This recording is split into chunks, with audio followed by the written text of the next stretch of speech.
Primero de todo, sobre este tema, ¿no? Lo que tenemos es que ha habido una editorial que ha escrito el periodista jefe de Haaretz. Haaretz es un medio, digamos, más vinculado a los sectores liberales, de izquierdas, de Israel.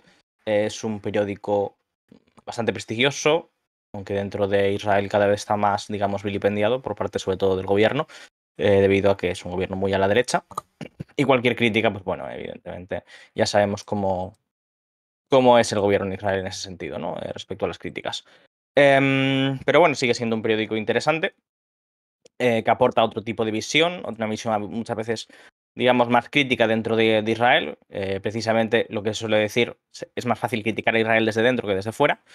Y bueno, en este caso lo que se apunta es la información que ya comenté sobre que varios ministros, ¿no? Habrían propuesto la idea de una anexión de partes de Gaza, ¿no? Es el mapa este que enseñé, de zonas, distintas zonas de Gaza, unas las cuales lo que se buscaría es una limpieza étnica, en otras mantener esos corredores de los que he hablado, el corredor de Netzarim o el corredor de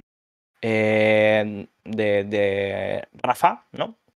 Con el corredor de Filadelfia, etcétera, todas estas zonas, para compartimentar, ¿no? Y seccionar Gaza en distintos enclaves. Lo que se buscaría con esto, digamos, es cambiar la naturaleza actual que tiene la Franja de Gaza, reducir el territorio de habitabilidad para los palestinos y sobre todo aquí de lo que se estaría hablando es de terminar de limpiar étnicamente la parte norte de Gaza. Y aquí lo que se habla es de que gradualmente esa zona quede disponible para el asentamiento de los judíos y la anexión por parte de Israel. Dice el periodista Aluf Ben, ¿no? Que básicamente eso se haría de acuerdo al grado de crítica o de, digamos, de escándalo que hubiera a nivel internacional a medida que se dan esos pasos, ¿no? Como siempre, Israel tiene unos objetivos bastante claros, pero los va modulando dentro de ese ambiente internacional que sigue teniendo un cierto peso, ¿no? Aquí, pues bueno, como digo, sería una limpieza étnica porque además sigue habiendo población dentro del norte de Israel, dentro del norte de Gaza. Es una población cada vez menor. Es la zona más afectada por la hambruna. Es una zona que, bueno, que es la que más ha sufrido a nivel de la guerra, de bombardeos por parte de Israel. La ciudad está totalmente destrozada, que es la ciudad de Gaza, donde vivían alrededor de 1,3 millones de personas. Era la parte más poblada de toda la franja. Pero ahora mismo, digamos que hay unas condiciones muy favorables para Israel porque en el contexto de la guerra ha conseguido desplazar a la mayor parte de la población. Se calcula que en el norte quedarían unos 100, unos 100.000, unas 100.000 personas. Eran los cálculos generales que había, pero también hay dudas respecto a esos cálculos porque el nivel de muertos es mucho mayor de los que se piensa, ¿no? Eso es algo que hemos hablado por aquí, que el nivel de muertos calculado, por ejemplo, por varias asociaciones de médicos que estuvieron dentro de la Franja de Gaza estadounidenses, hablaban de 92.000 muertos, mientras que, por ejemplo, Lancet, una revista científica muy prestigiosa, pues calculaba en un paper que publicaban unos 186.000 muertos y otras incluso ya hablaban de cifras más altas, pero más o menos es decir, nos estamos moviendo en unos rangos mucho más elevados de los 50.000 muertos que ahora como tal se conocen, ¿no?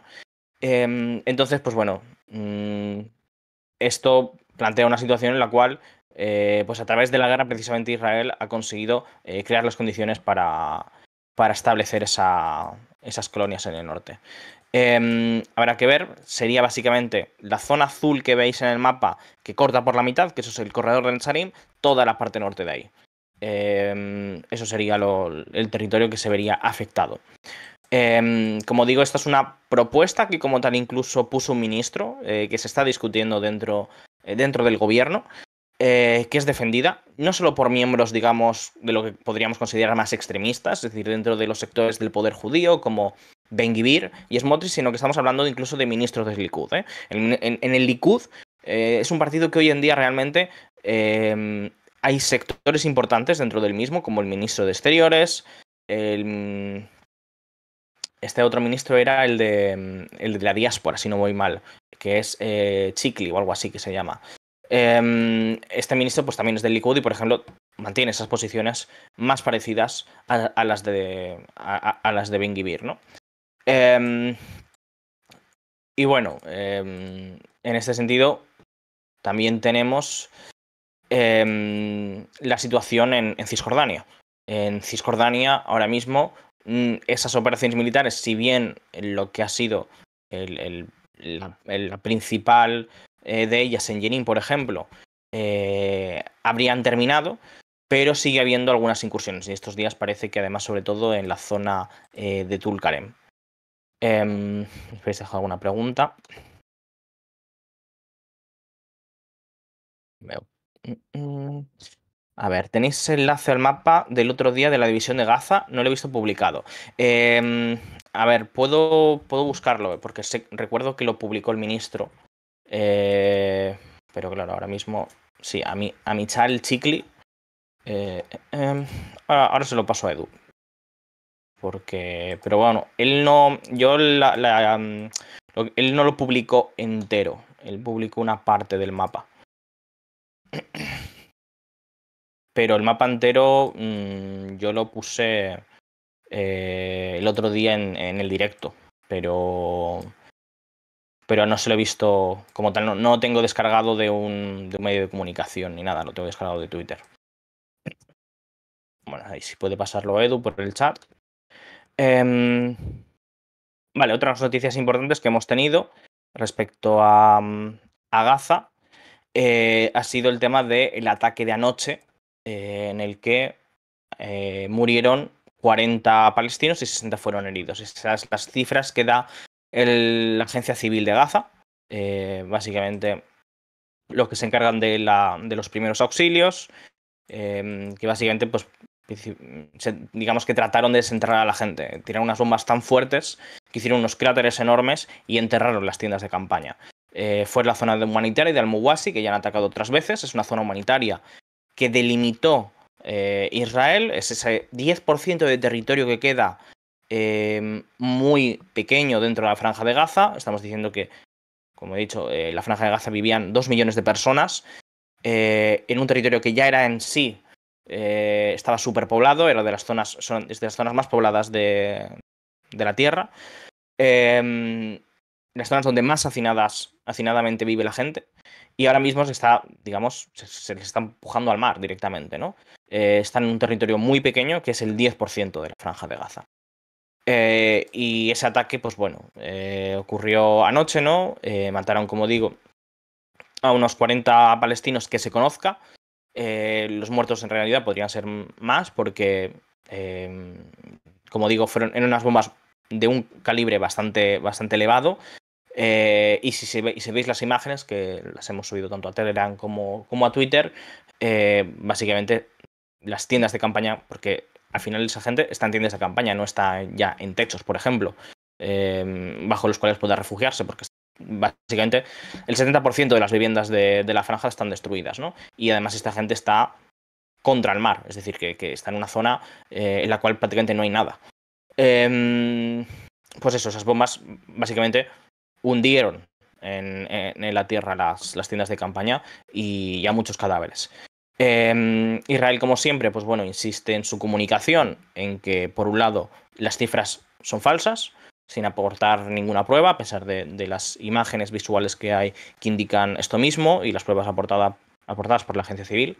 Y por otro lado, evidentemente, pues bueno, dicen que había combatientes de Hamas, altos cargos de Hamas, de hecho, en la zona. Por el momento no han dado ningún nombre que yo conozca. Puede ser que haya habido alguna rueda de prensa que no haya podido ver aún. Pero bueno, lo habitual ya hemos tenido en otras ocasiones, ¿no? Que se dan nombres y esos nombres después resulta que eran personas que habían detenido en el pasado y por alguna razón habían puesto en libertad, por lo tanto quizás realmente no eran combatientes de Hamas, por mucho que ahora lo digan, o eran personas que ya habían muerto en el pasado. Es decir, esto suele pasar bastante, la verdad, en la comunicación de Israel.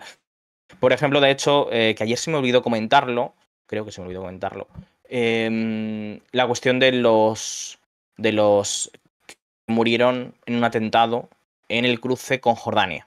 Si os acordáis, el domingo hubo este atentado en el cual un jordano que iba, ahora tengo más información, iba en un camión, básicamente era un conductor de camión, cuando se paró en la frontera, en lo que es el puente de Allenby, que es la frontera entre Cisjordania y Jordania, ¿no?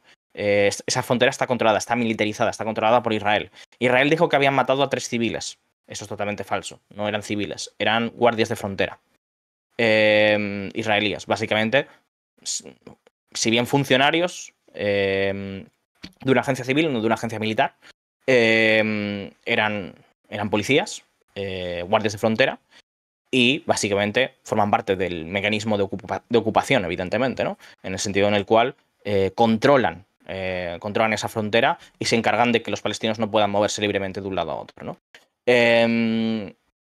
Así que realmente, pues bueno, de nuevo, como no suele ser extraño, Israel en los comunicados de prensa decía que, y todos los medios de comunicación reproducieron que eran 3 civiles israelíes a quienes había matado el atacante jordano, y resulta que en realidad no, en realidad eran 3 guardias de frontera. Así que bueno, mi corrección respecto a ese directo. Em, Vais a hacer un mapa de Cisjordania. Tenéis mapas de Cisjordania en la web. Si te refieres a un mapa de cobertura como el que tenemos de Gaza, que es verdad que no es el más aproximado, porque es que es muy complicado hacer un mapa sobre Gaza, o un mapa en general sobre control en zonas como los territorios ocupados, porque estamos hablando de un combate de tipo irregular, estamos hablando de guerra de guerrillas, donde el control del territorio es muy efímero. Y más ahora, es decir, antes, digamos, en la fase más activa de la guerra, durante los primeros meses, pues se podía hablar de un avance de Israel. Ahora mismo no hay avances, no hay esa situación, sino que lo que tenemos es una dominación completa de Israel sobre el terreno general, y unos ataques más efímeros por parte de las milicias palestinas. Entonces, hacer un mapa en esas condiciones, pues bueno, como mucho se puede hacer un mapa de eventos, más que un mapa de control del territorio. Pero bueno, si queréis mapas sobre lo que es la situación, digamos, jurídica, política, en los territorios ocupados, ¿no? Por ejemplo, en Cisjordania especialmente, tenemos mapas ahí que están muy bien hechos por Firepolitik sobre, por ejemplo, las colonias, las zonas A, B y C de los acuerdos de Oslo, básicamente donde están, donde controlan los militares israelíes más, las zonas donde los bantustanes, ¿no? Dentro del sistema de apartheid, dentro de Cisjordania, en los cuales están recluidos los palestinos, etcétera, ¿no? Eso lo podéis ver ahí bastante clara. Os recomiendo que le echéis un vistazo a nuestra sección de mapas. Em, mm, ¿Por qué no acabaron ya el genocidio, vista la absoluta impunidad que tienen? Bueno, a ver, es que de nuevo, por ejemplo, el tema de que suele ser una excusa bastante mala. Normalmente cuando se está cometiendo algo así, decir que es algo que han repetido bastante en ciertos medios de comunicación, si Israel quisiera hacerlo, lo habría hecho ya, ¿no? Al final hay una serie de restricciones, ¿no? Y no es algo inmediato, no hay que entenderlo como no hay que entenderlo como una sola acción. Es todo un mecanismo, todo un sistema de cómo funciona y cómo se desenvuelve. En este sentido, no necesariamente tiene que haber, pues eso, un actuar quizá sistemático como lo comprendemos nosotros, porque no deja de ser sistemático lo que se está haciendo. Y lo que tenemos que ver es ese conjunto de acciones lo que constituyen. En ese sentido, Israel, por las cifras que se saben inferidas por parte de distintos medios, estamos hablando de que en un solo año se ha matado al 10% de la población, si esas cifras son correctas, ¿no? De los estudios como Lancet. Eh, no sé, es decir, la situación es esa, no creo que se pueda hablar de que está siendo algo poco rápido.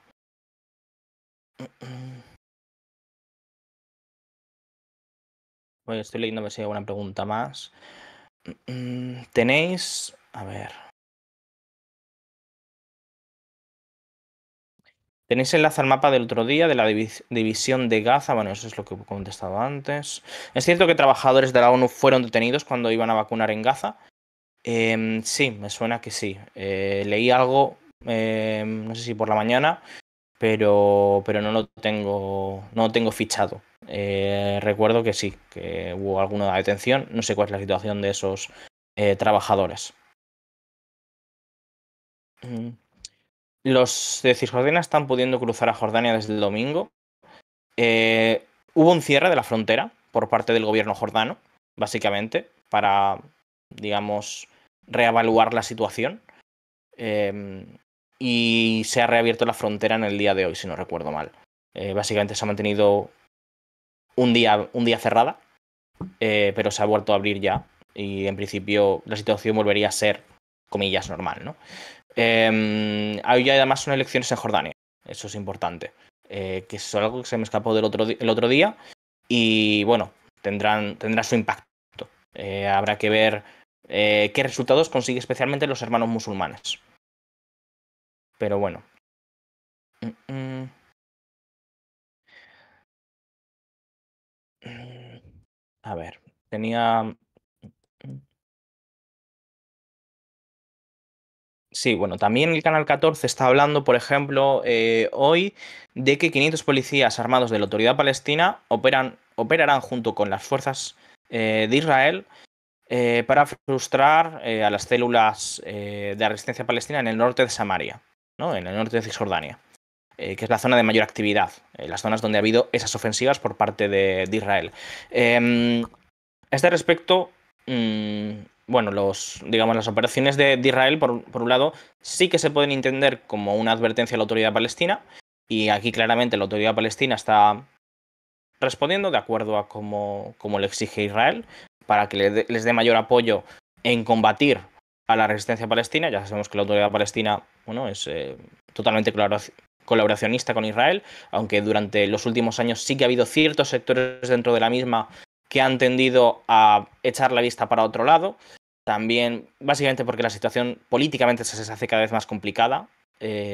Controlar esas células, controlar la actividad de los grupos armados palestinos, porque cada vez tienen, digamos, una aceptación social más grande, tienen un apoyo mayor entre la población. Por ejemplo, recordemos que unas semanas antes, durante agosto, si no recuerdo mal, eh, ingresaron en un hospital al líder del batallón de Tulkarem. Y las fuerzas de seguridad palestinas, de la autoridad palestina, intentaron arrestarle para entregarle a Israel o meterle en la cárcel allí en la autoridad palestina. Hubo una respuesta popular bastante amplia y digamos, las fuerzas de la autoridad palestina fueron incapaces de arrestarle, ¿no? Debido a esa presión. Al final bueno, es el que era el de Yihad Islámica Palestina y era el líder como digo, de las brigadas Tulkarem, fue asesinado por Israel en una operación posterior, cuando se lanzó esta gran operación de la que hemos informado. Y bueno, pero bueno, es no, una buena muestra de la situación muy complicada en la que se encuentra la autoridad palestina de querer mantener, ¿no? Digamos, su posición de privilegio, a la vez de que tiene cada vez más complicado, digamos, mantener su propia autoridad dentro de los palestinos, ¿no? Debido a esa constante colaboración con Israel. Y aquí Israel, pues evidentemente ha metido mucha presión y aquí tenemos el resultado, ¿no?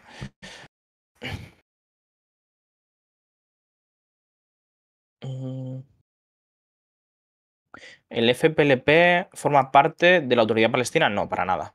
El FPLP no forma parte ni de la Autoridad Palestina, ni hoy en día está dentro, digamos, del Consejo Ejecutivo de la OLP, de la Organización para la Liberación de Palestina. Si bien forman parte de la OLP, no la han abandonado y lo que quieren es reconstruirla, pero no forman parte del Consejo Ejecutivo, que digamos es el que toma las decisiones. El FPLP está mucho más cercana a Hamas, evidentemente, digamos, a la posición de la resistencia y a mantener, digamos, una actividad militante, ¿no? ¿El rey de Jordania tiene apoyo popular o es controvertido? Es controvertido. Hoy en día, es decir,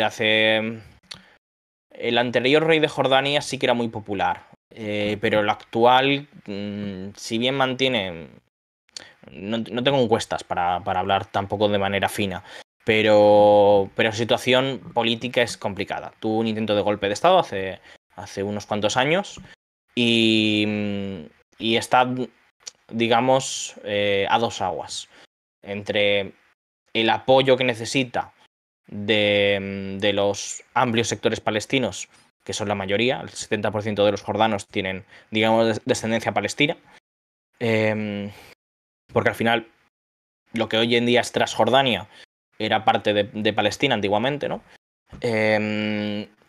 Y digamos las tribus bereberes de la parte oriental del país, que es la parte más desértica y desde donde desciende como tal más su autoridad política y buena parte de su base social. Y ahí hay bastante descontento con respecto, digamos, a las cesiones a los palestinos, a la situación interna, situación económica. Entonces, pues bueno, ahí hay unos equilibrios complicados y... Beduinas, perdona, sí, beduinas, eso, vidrio. Y bueno, yo creo que no sería raro que tuviéramos, digamos, una situación de revuelta, de golpe de Estado en Jordania, si el rey no sabe controlar la situación. ¿Cómo podría cambiar la posición de Jordania respecto a Palestina si ganasen los hermanos musulmanes? Si ganas... Los hermanos musulmanes han mutado mucho durante los últimos años, yo diría. Es algo que tengo que estudiar aún más en profundidad. Porque los hermanos musulmanes, digamos que tendieron históricamente a mantener muy buenos lazos con la monarquía. Y de hecho, ahí se produce la ruptura entre Hamas y los hermanos musulmanes jordanos. Al final, Hamas era parte de los hermanos musulmanes jordanos. Básicamente, los hermanos musulmanes se pusieron del lado de la monarquía durante el Septiembre Negro, que es el momento de la revuelta de los palestinos contra el rey jordano, cuando intentan tomar digamos, por una insurrección, podríamos decir, una revuelta, el Estado jordano y derribar a la monarquía para crear, digamos, una base revolucionaria desde la cual llevar a cabo la liberación de Palestina. Es cuando se plantea la idea del el Hanoi árabe. Vamos, que eso pasaba por Amán, ¿no? Amán, la capital de Jordania, pues se tenía que convertir como en el Hanoi de Vietnam. Y básicamente, pues bueno, eso, digamos que los hermanos musulmanes ahí se posicionaron del lado de la monarquía, fue un apoyo bastante decisivo, y desde entonces la monarquía, digamos, ha dado ciertos privilegios a los hermanos musulmanes y han gozado de esa base social de apoyo, dentro además de la creciente islamización. El islam político ha ido teniendo cada vez una presencia más importante dentro del mundo árabe a partir de los años 70, ¿no? Con el declive del panarabismo, y eso ha sido una base de apoyo muy importante para la monarquía hachemita.